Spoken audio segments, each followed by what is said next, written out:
श्री कृष्ण और राधा की रास लीला एक ऐसी कथा है जो प्रेम और भक्ति के सबसे अनमोल रूप को दर्शाती है।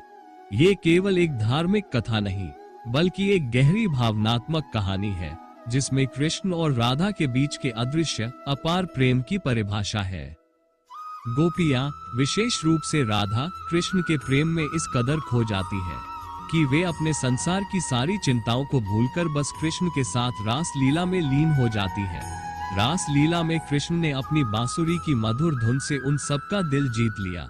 जैसे ही कृष्ण बांसुरी बजाते, राधा और अन्य गोपियां बिना सोचे समझे एक साथ उनके पास दौड़ी चली आती।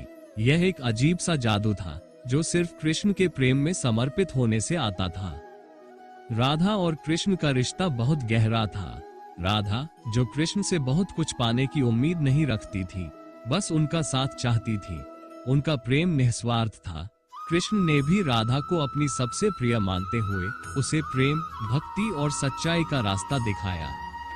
लेकिन रास लीला में सबसे खास बात यह है कि कृष्ण एक साथ सभी गोपियों के साथ नृत्य करते थे, पर हर गोपी को ऐसा महसूस होता था जैसे कृष्ण सिर्फ उसी के साथ नृत्य कर रहे हो।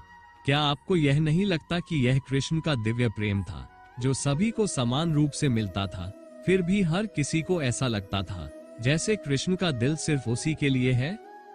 जब राधा और कृष्ण का मिलन होता है तो वह सिर्फ शारीरिक या भौतिक प्रेम नहीं होता, बल्कि एक आत्मिक जुड़ाव होता है। राधा और कृष्ण का प्रेम इस दुनिया से परे था।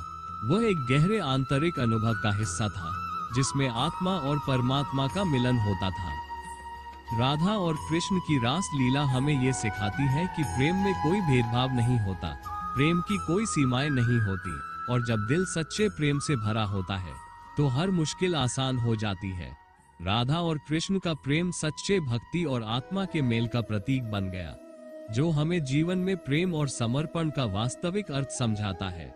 ये कथा न केवल धार्मिक दृष्टि से महत्वपूर्ण है, बल्कि यह मानवता, प्रेम और समर्पण के ऊंचे आदर्शों की ओर भी इशारा करती है।